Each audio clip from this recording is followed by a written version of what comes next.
네, 하나님 말씀 열왕기하 5장입니다.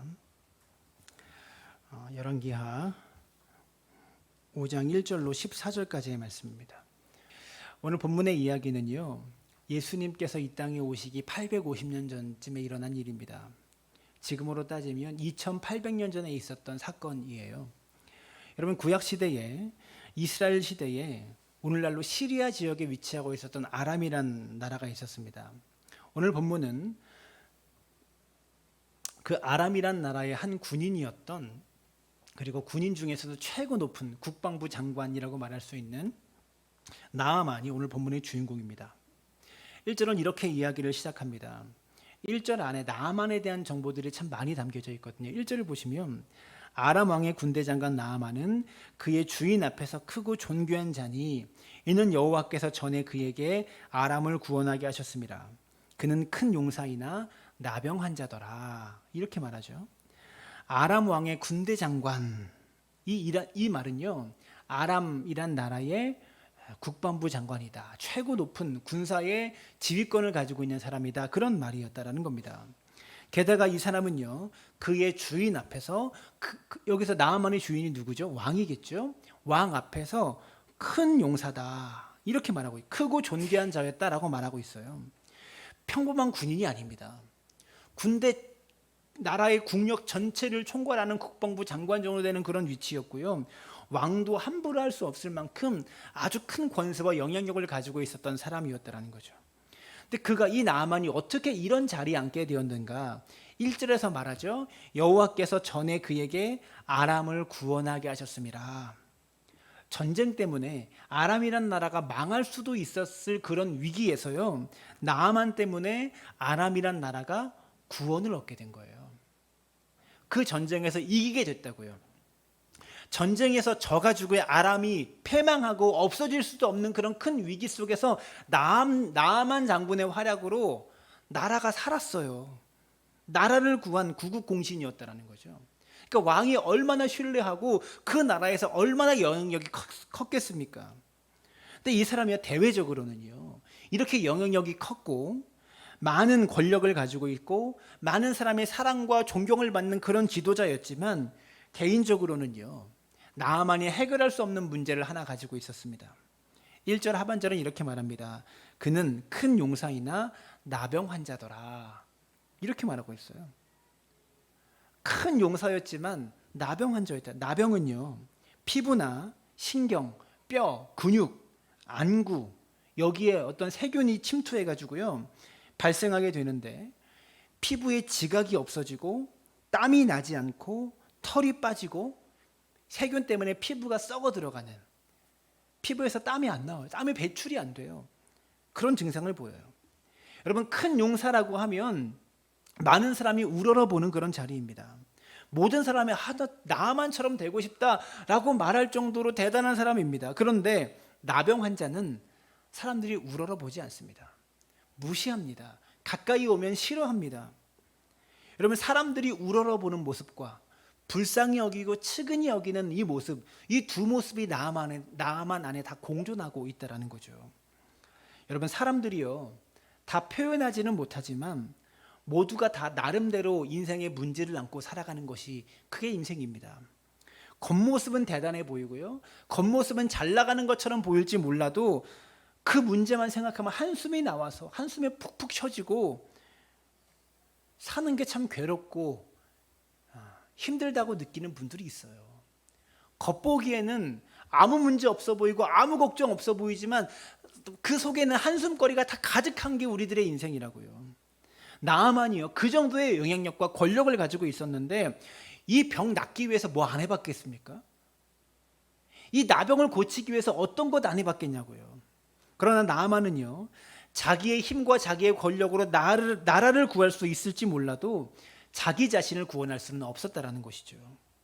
여러분, 아무리 능력이 대단하도 아무리 권력이 높아도 여러분, 자기 인생의 문제를 다 자기가 해결할 수는 없습니다. 인생의 모든 문제를 다 자기 스스로 해결해낼 수 있는 사람은 세상에 존재하지 않는다고요. 그래서 우리 예수 믿는 사람들은요, 어떤 사람을 만날 때 그 사람의 겉모습만 바라보면서 부러워할 것이 아니라 사람이라면 누구나 다 안고 살아갈 수밖에 없는 그 사람의 고통과 아픔과 그 사람의 한숨거리를 들여다볼 수 있는 영적 해안이 저와 여러분에게 필요하다라는 거죠. 하나님이요, 사람을 만드실 때 하나님의 형상으로 만드셨습니다. 무슨 말입니까? 하나님을 의지하며 하나님을 붙들며 사는 존재를 우리를 그렇게 만드셨다라는 거예요. 그래서 인간은 하나님과 연결되어 있을 때에만 진짜 행복하고 평안하게 살아갈 수 있는 존재입니다. 하나님을 떠나버린 인간의 삶은 뿌리 뽑힌 나무와 같아요. 당장은 나무 안에 담겨져 있는 수분과 액체 가지고 생명을 조금은 유지할 수 있을지 몰라도 사실은 죽은 겁니다. 뿌리가 뽑혀버린 나무는 잠깐은 싱싱하게 살아있는 것처럼 보일지 몰라도 사실은 금방 죽어가고 있는 거예요. 우리의 삶도 마찬가지입니다. 나는 살아간다고 말하지만 정확하게 말하면 죽어간다라고 말하는 게 맞다라는 거죠. 우리는요, 삶을 향해 나아가고 있는 것이 아니라 죽음을 향해 나아가고 있는 중입니다. 그래서 성경은 이러한 상태를 일컬어서 죄에 빠져 죽어간다 라고 우리의 삶을 그렇게 평가해요. 겉모습만 보면 나아만은 대단한 사람입니다. 이 사람처럼 대단한 사람이 없어요. 그러나 그의 영혼을 보면 죽어가고 있는 인생, 뿌리가 뽑혀서 하나님께로부터 떨어져 나가서 죽어가고 있는 인생이 나아만의 모습이었다라는 거죠. 그런데 그 나아만의 집에 이스라엘과의 전쟁에서 포로로 잡혀가지고요, 나아만 집에 몸종으로 있는 한 어린 소녀가 있었습니다. 이 어린 소녀가 나아만의 아내에게 이렇게 말합니다. 3절인데요. 그의 여주인에게 이르되 우리 주인이 사마리아에 계신 선지자 앞에 계셨으면 좋겠나이다. 그가 그 나병을 고치리이다 하는지라. 한 가지만 더 생각해 보고 싶은 것은 이 어린 소녀의 입장에서 나아만은 자기 원수입니다. 나아만이 이스라엘 나라에 이 땅에 쳐들어왔기 때문에, 이 소녀의 나라에 쳐들어왔기 때문에 이 소녀가 포로로 잡혔고 부모하고 헤어져서 포로로 잡혀가지고 아람에 끌려와서 지금 종을 하고 있어요. 고향 땅에 부모에게로부터 포로로 빼앗아 와서 남의 나라의 종으로 나기를 부리고 있는 사람, 이 사람은, 이 나아만은 원수예요. 이 몸종에게. 나아만 때문에 나라를 빼앗겼고요, 수많은 자신의 동족이 죽어갔고 자신은 종으로 전락해 버렸으니 이 소녀의 마음속에 나아만이 빨리 죽었으면 좋겠다, 이 마음이 있지 않았겠어요? 근데 이 소녀는요, 나아만 옆에서 종노릇하면서 그의 몸종으로 그의 집안과 가정을 섬기면서 그의 고통이 무엇인지, 그의 인생의 가장 큰 문제가 무엇인지를 들여다보았습니다. 비록 자신의 원수였지만 인생의 슬픔과 고통 때문에 탄식하는 나아만의 부르짖음을 이 어린 소녀는 옆에서 듣고 있었다고요. 그래서 지나가는 말로 한마디를 툭 던졌습니다. 우리 사마리아에 계신 선지자가 나병을 고칠 수 있습니다. 내 고국 사마리아에 계신 선지자가 나병을 고칠 수 있어요. 지나가는 말로 여주인에게 던진 거예요. 여러분, 배고픈 사람에게는요, 음식 냄새가 더 강하게 느껴집니다. 배부른 사람에게 음식 냄새가 풍겨도 별로 배고픈지 모르는데, 배고픈 사람에게 음식 냄새가 기름 냄새가 풍기고 음식 냄새가 풍기면 배고파서 막 견딜 수가 없어요. 이 문제를 가지고 고민하고 있고 갈급해하고 있었던 나아만과 그의 아내는요, 어린 종의 말이지만 흘려들을 수가 없었던 거예요. 이 말 한마디를. 나아만의 마음이 얼마나 간절했으면 나아만이 왕에게 가가지고요, 뭐라고 말하냐면, 우리 집에 하인 하나가, 어린 몸종 하나가 이렇게 말하던데, 사마리아에 가면 내 병을 고칠 수 있다고 말하던데 나한테 특별한 휴가 좀 주십시오. 여러분 생각해 보십시오. 어린 몸종입니다. 왕에게 찾아가서 내가 부리는 하인이 이런 말을 하던데 내가 하인의 말을 듣고 거기에 한번 가보겠습니다, 이렇게 말한다면 왕이 뭐라고 말할까요? 야, 한 나라의 2인자인, 왕 다음에 권력을 다 가지고 있는 2인자인 네가 하인 따위의 말을 듣고 종 따위의 말을 듣고 거기에 꼭 가려고 하느냐, 이런 말 나오지 않겠습니까? 그런데도 불구하고 이 하인의 말을 듣고 왕에게 찾아가서 휴가를 요청합니다. 이것을 보면 나아만의 마음이 얼마나 간절했는지, 이 나병을 고치고 싶은 마음이 얼마나 간절했는지를 이 어린 소녀의 말 한마디에 자기 인생을 걸어보고 싶다라는 거예요. 여러분, 잘 먹고 잘 사는 사람들, 예수님이 필요 없고 예수 믿는 거 욕하는 그 사람들도 알고 보면 자기도 어찌할지 모르는, 자기도 어찌할 수 없는 인생의 아픔 속에서 살아가고 있는 사람들입니다. 여러분, 세상 사람 모두는요 다 죽음의 증상을 향해 달려가고 있는 거예요. 하나님을 떠나서 뿌리가 잘려나가는 그런 나무처럼 각각 모양의 고통을 가지고 죽음을 향해 달려가고 있다고요. 우리가 전도할 때 잊지 말아야 할 것이 있습니다. 우리는 전도를 하려고 하면 꼭 누군가를 이기려고 합니다.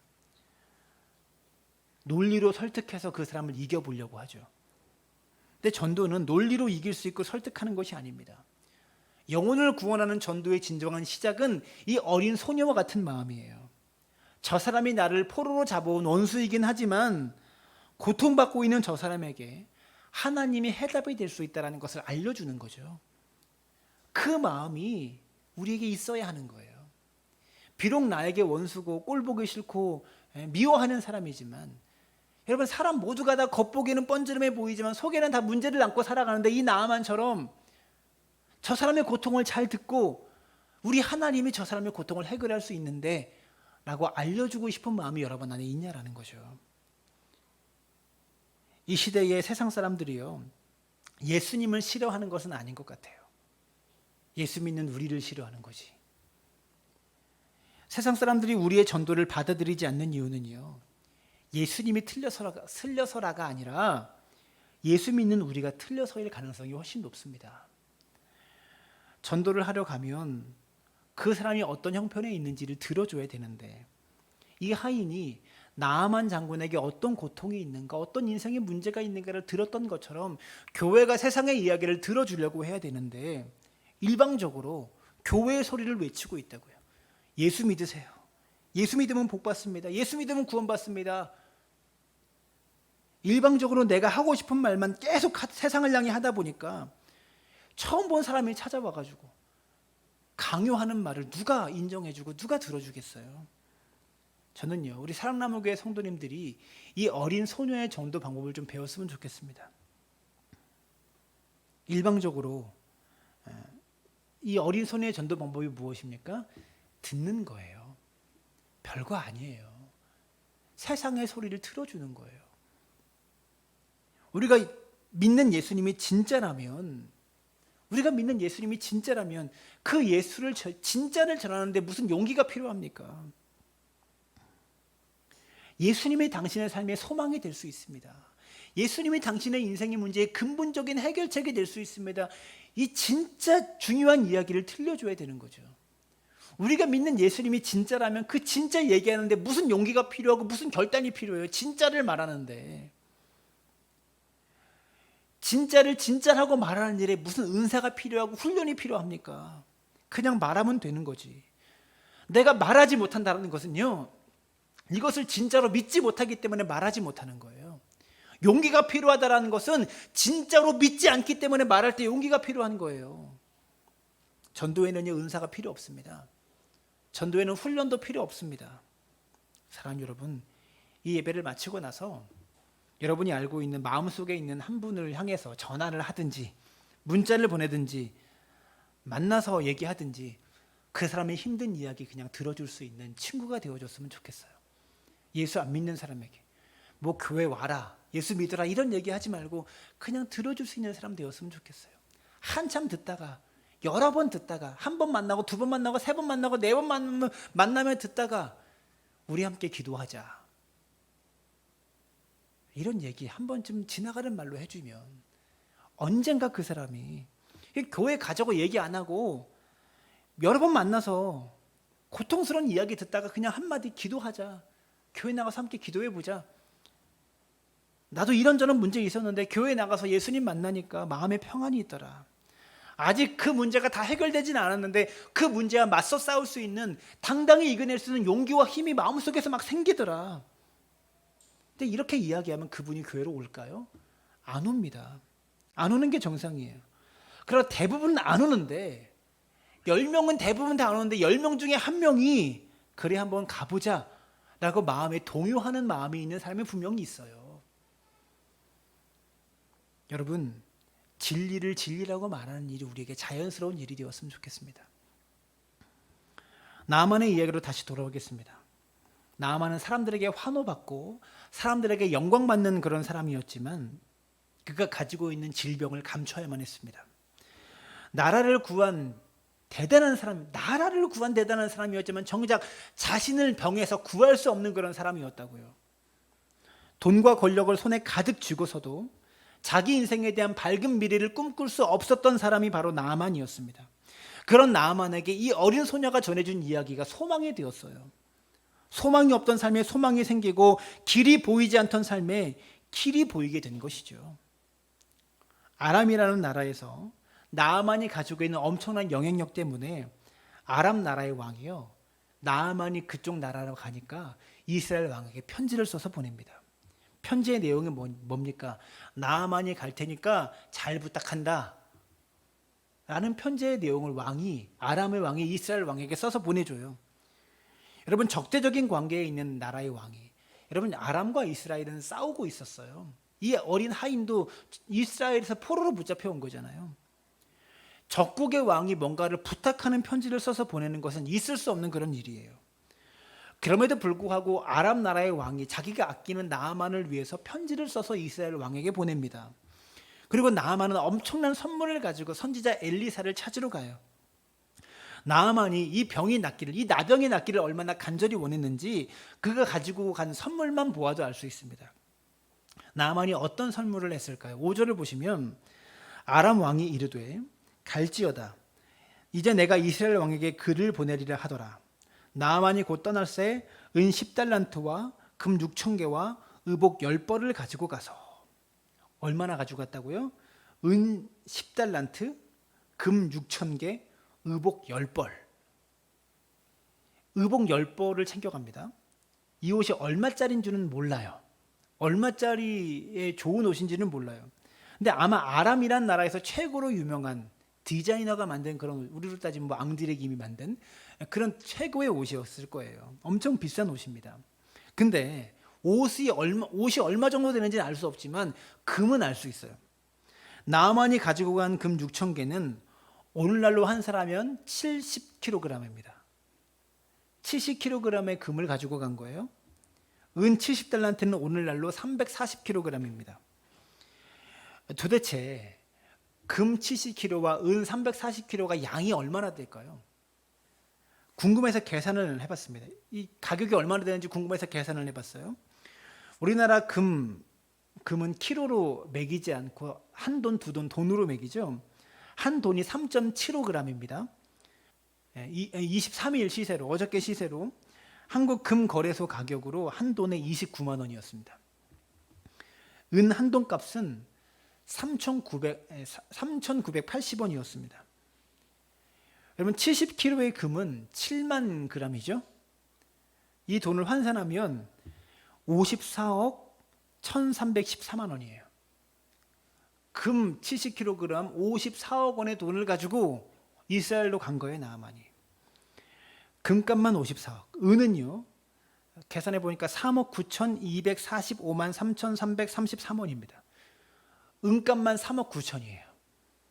이 엄청난 예물을 가지고 자기 나병을 고쳐보려고 지금 찾아가고 있는 거예요. 얼마나 간절했으면 이 정도로 많이 가지고 가겠냐라는 거예요. 여러분, 새로운 삶을 살 수만 있다면, 이 죽음에서 고침받을 수만 있다면, 이 죽음에서 구원받을 수만 있다면 내 전 재산을 얼마든지 내놓을 수 있다는 것이 나만의 마음이었다고요. 여러분, 지금 여러분이 앉아 계신 그 예배의 자리가 여러분 사실 굉장히 비싼 자리입니다.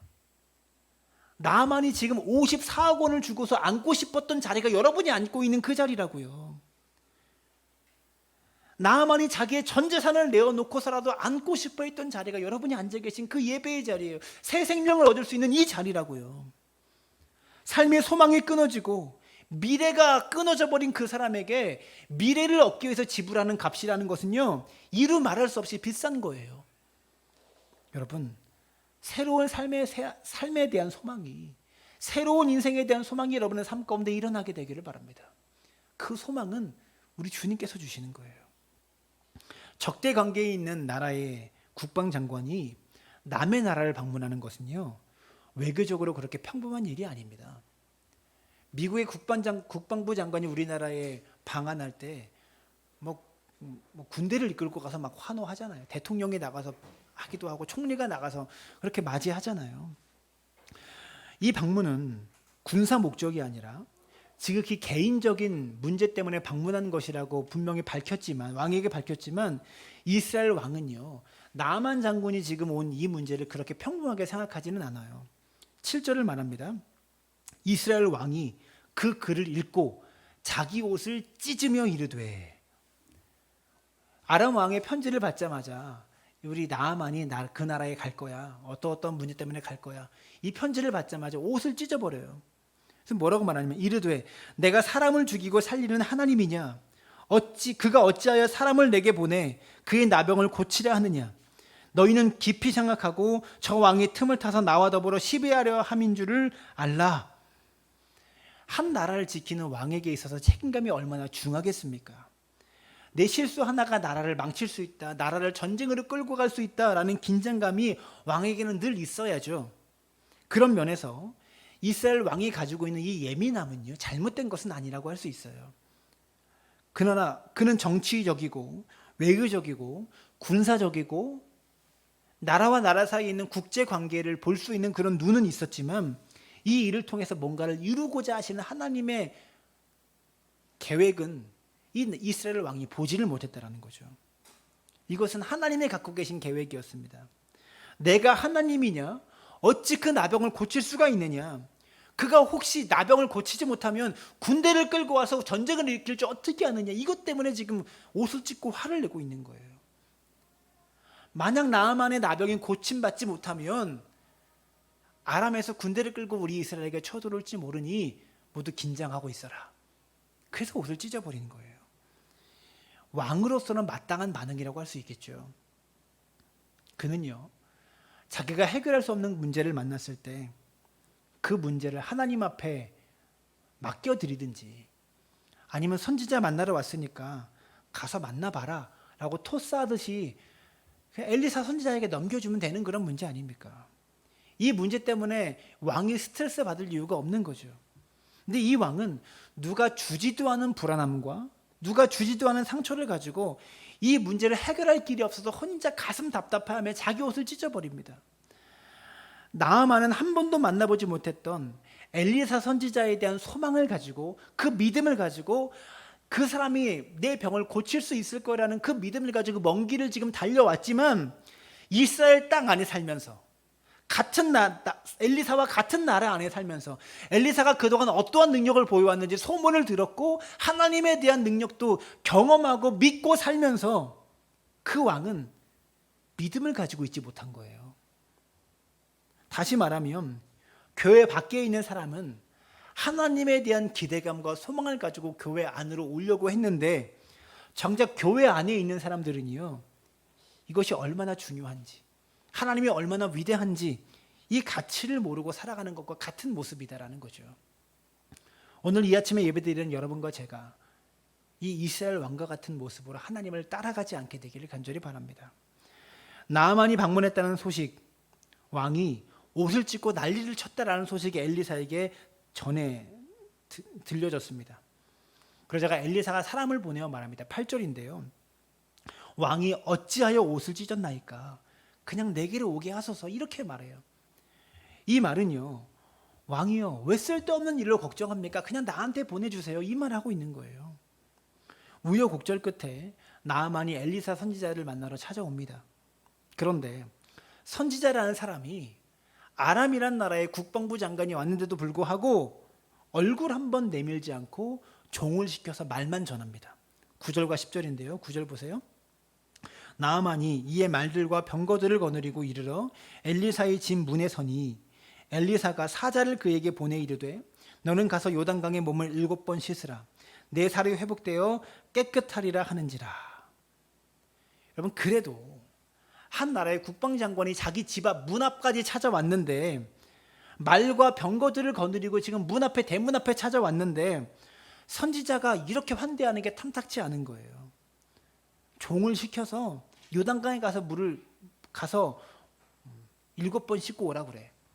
여러분, 최소한 집 안에 들여가지고 차라도 한 잔 대접하면서 이런저런 얘기하면서 해결책을 줘야 되는 건데, 대문 앞에 엘리사가 나오지도 않고 종을 보내서 지금 시키고 있는 거예요. 나아만은 은근히 화가 났어요. 부하가 치밀어 올랐습니다. 11절인데요. 나아만이 노하여 물러가며 이르되 내 생각에는 그가 내게로 나와 서서 그의 하나님 여호와 이름을 부르고 그의 손을 그 부위 위에 흔들어 나병을 고칠까 하였도다. 쉽게 말하면 이런 겁니다. 최소한 내가 멀리서 이렇게 찾아왔으면 목사님이 나와가지고 차라도 한번 하시죠. 먼 길 오시느라고 고생하셨습니다 라고 말하면서 아픈데 손 얹고 안수기도 정도는 해줘야 되는 것 아니냐, 이 말인 거예요.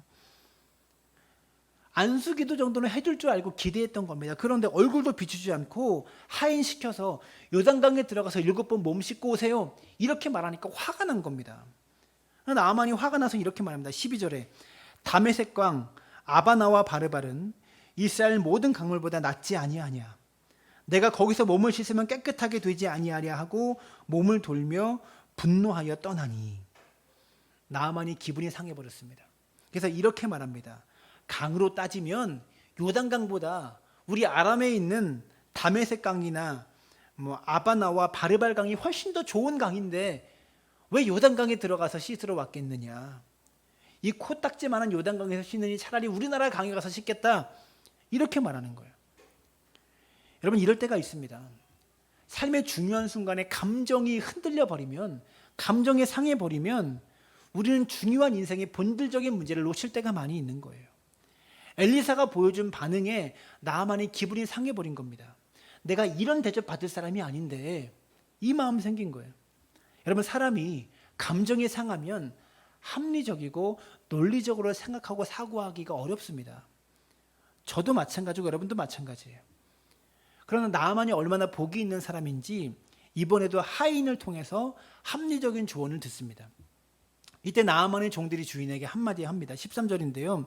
그의 종들이 나와서 말하여 이르되 내 아버지여, 선지자가 당신에게 큰 일을 행하라 말하였다면 행하지 아니하였으리이까.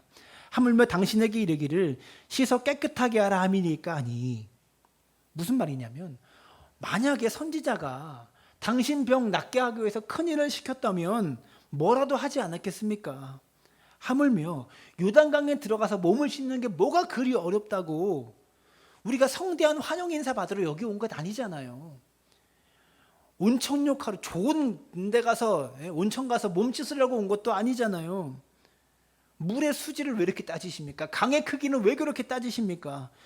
병 낫기 위해서 더 오래 걸리고 더 힘든 일이라도 할 각오 가지고 여기까지 왔으면서 그까짓 것 때문에 돌아가면 당신의 나병은 어떻게 하겠습니까? 이 얘기를 하인이 지금 해주고 있는 거예요. 지금 나아만에게 중요한 것은 무엇입니까? 자신의 감정이 상했고 안 상했고 이게 중요한 게 아니라 병이 낫는 게 중요한 거지 대접받는 게 중요한 것 아니잖아요.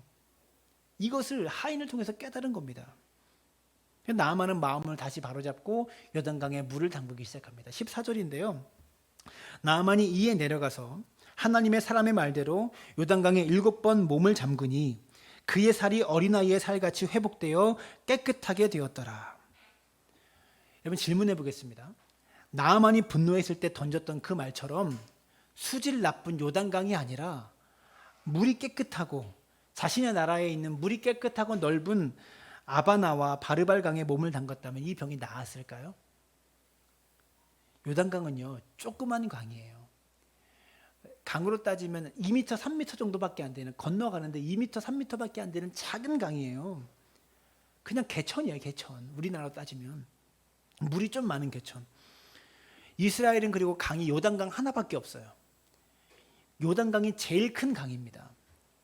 그러나 시리아에 있는 강은 훨씬 맑고 물도 맑고 큰 강이에요. 여러분, 물의 수질이 병을 낫게 한 걸까요? 맑고 흙탕물이고 이 수질 차이가 병을 낫게 한 걸까요? 수질이 병을 낫게 했다면 요단강에 몸을 담그면 안 되는 거예요. 물의 능력이 있는 것이 아니고 내 생각 내려놓고 하나님 말씀에 순종할 때 그 순종의 힘의 능력을 발휘한 겁니다. 요단강 몸에 7번 물을 담거라. 요단 강물과 7번이라는 횟수는요, 나아만에게 복을 주시기 위한 방법일 뿐인 거예요. 분명히 기억하십시오. 하나님의 은혜는 하나님 앞에 굴복하고 순종하는 자리에서 임하는 거지, 내가 주인 되어서 나아만처럼 내가 겨우 이 조그만 흙탕물, 이 흙탕물 같은 요단강, 수질로 따지면 우리나라의 아르발강과 바르발강이 훨씬 나아. 교회가 여기밖에 없냐? 더 크고 좋은 교회들 많아. 이 말과 똑같은 말이에요. 내가 마치 이 교회에서 신앙생활을 해주는 것처럼, 교회를 다녀주는 것처럼 나만처럼 착각하는 사람들이 있어요. 우리가 여기저기 다니면서 요단강보다 더 좋은 강인 아바나와 아르발강을 찾아서 다닌다고, 그 강에 물을 담근다고 해도 여러분에게 어떤 복이 주어지는 것이 아니라는 겁니다. 순종의 과정을 거쳐야 되는 거예요. 물의 수질이, 강의 크기가 병을 낫게 하는 것도 아니고 인생의 복을 받게 하는 것도 아니에요.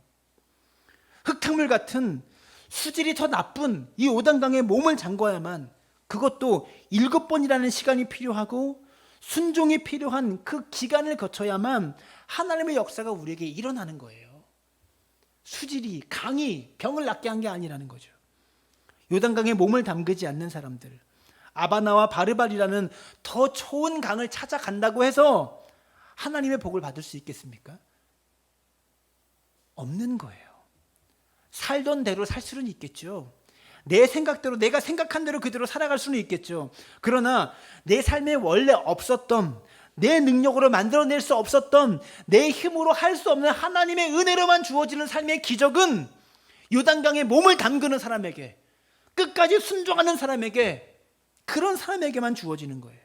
순종하는 사람의 몫이고, 헌신하는 사람의 몫이고, 말씀 따라가는 삶의 몫이라는 거죠. 그래서 하나님의 은혜와 복을 받는데 가장 큰 걸림돌이 무엇이냐? 목사도 아니고요, 교회도 아니고요, 교회 시스템과 시설도 아니고요. 따라합시다. 내 생각에는이에요.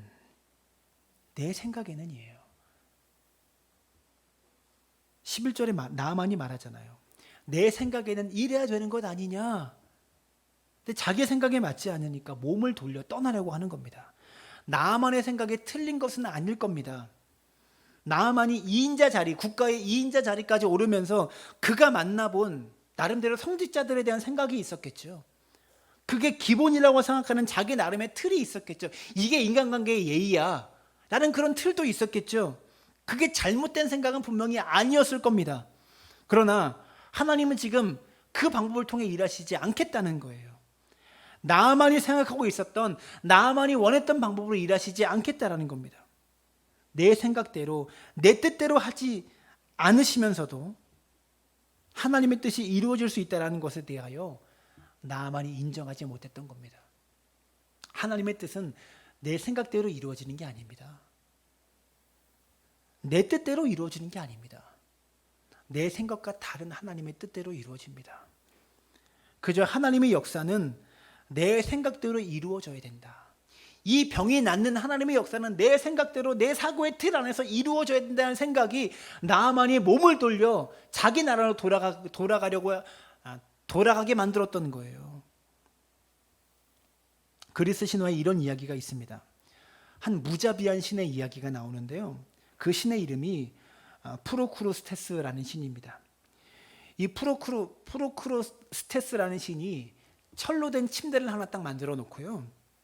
그리고 지나가는 사람들을 잡아다가 무자비하게 그 침대에 딱 앉혀 놓습니다. 그래서 이 침대보다 자기가 이 프로크루스테스 신이 이 침대보다 자기가 다시 설명할게요. 네. 철로 된 침대 위에 사람을 딱 놓고 이 침대보다 사람이 크면 큰 만큼 딱 침대에 맞춰 딱 잘라서 사람을 죽입니다. 그리고 사람이 그 침대보다 더 작으면 그 침대 크기만큼 사람을 탁 더 당겨가지고요 찢어서 죽입니다. 이게 프로크루테스의 침대라는 이야기죠. 그리스 신화예요. 근데 이 이야기가 왜 생겼을까요?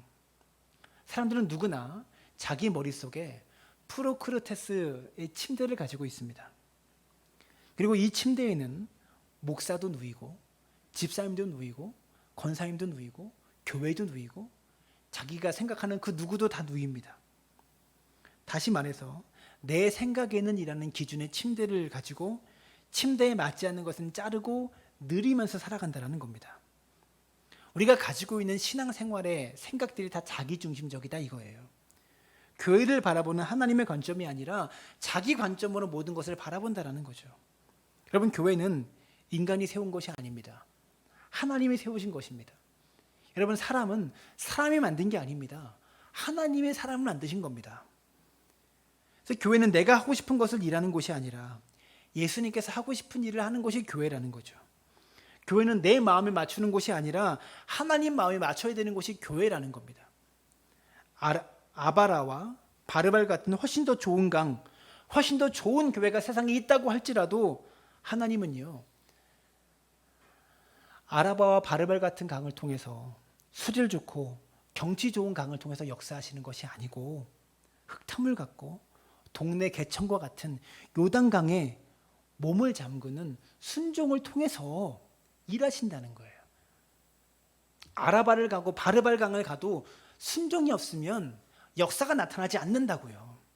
요단강 같이 작고 보잘것없는 흙탕물 같은 사랑나무 교회에 몸을 담그는 이 순종을 통해서, 그것도 7번이라는 시간, 오랜 시간과 인내를 통해서 여러분의 삶에 이전에 없었던 새로운 길을 허락하신다라는 겁니다. 근데 교회까지 와놓고도 혹시 내 생각에는 이러고 돌아가는 사람들을 볼 때마다 안타깝습니다.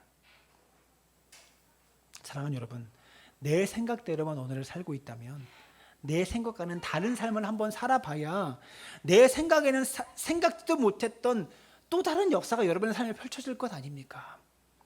여러분, 내 생각과 같은 아바나와 바르발 강을 찾아 헤매는 것이 아니라 내 생각과는 달라도 순종하며 따라가는 요단강에 몸을 담글 때 순종의 열매와 기적이 우리 삶 가운데 맺혀진다라는 것이죠. 여러분, 이 일을 통해서 여러분의 생각을 내려놓을 수 있게 되기를 바랍니다.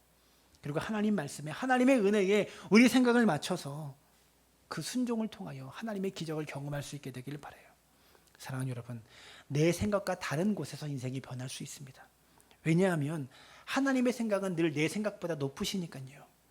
그 하나님의 생각에 내 생각을 굴복해서 나아만처럼 하나님의 기적을, 이전과 다른 새로운 기적적인 삶을 맛볼 수 있는 믿음의 사람들 되어지시기를 주님의 이름으로 축원합니다.